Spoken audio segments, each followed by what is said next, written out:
Hey everyone, Robert from Learn Audio Engineering coming to you with another episode of Sound Strategies. And this week I'm exploring a Robert Johnson technique called corner loading. In my video, How to Make Anything Sound Older, I talked about Robert Johnson and how he recorded many of his tunes in a makeshift hotel room recording studio. And he recorded his guitar and vocals into one microphone while facing the corner of the room.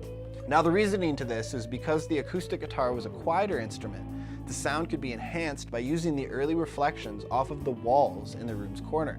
And in this video, we're going to check out if that makes a difference at all.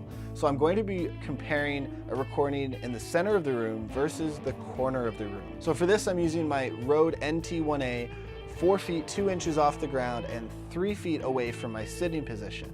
And in the corner position, the mic is going to be 2 feet from the wall.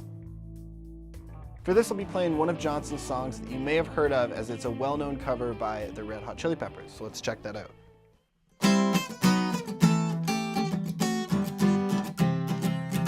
Hot tamales in the red hot, yeah, she got them for sale. Hot tamales in the red hot, yeah, she got them for sale. I know a girl says she long and tall, sleeps in the kitchen with her feet in the hall.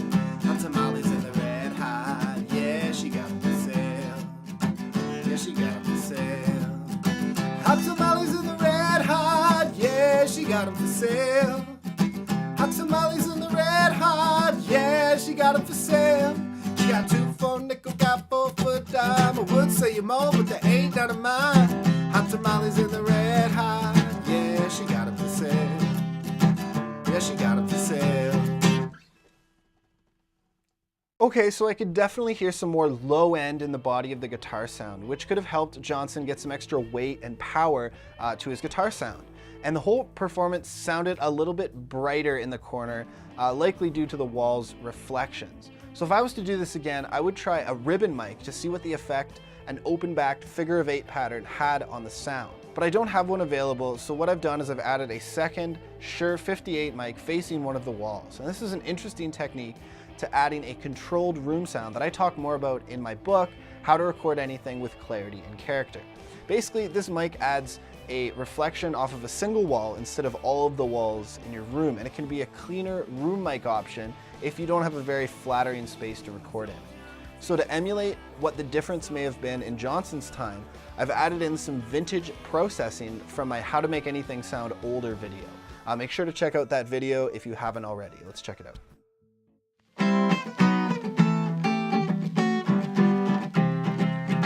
Hot tamales in the red hot, yeah, she got them for sale. Hot tamales in the red hot, yeah, she got them for sale. Well, I know a girl says she long and tall, sleeps in the kitchen with her feet in the hall. Hot tamales in the red hot, yeah, she got them for sale. Yeah, she got them for sale. Hot tamales in the red hot, yeah, she got them for sale. Hot tamales in the red hot, yeah, she got them for sale. She got 2 for a nickel, got 4 for a dime. I would say you more, but they ain't none of mine.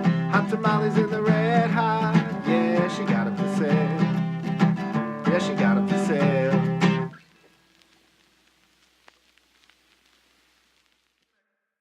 So even with the filtering I did to give it a more vintage sound, the guitar still comes through fuller when placed in the corner. It seems that there may be some benefit to this technique after all, so let me know your thoughts in the comments. And if you're interested in recording your own songs and you want to learn some more cool microphone techniques like this one, make sure to check out my book, How to Record Anything with Clarity and Character. It's been getting some great reviews, and last week it hit the #1 best-selling spot in Amazon's music and recording category. So I hope that you'll check it out. I'll leave a link in the description below, and as always, thanks for watching and keep making great music.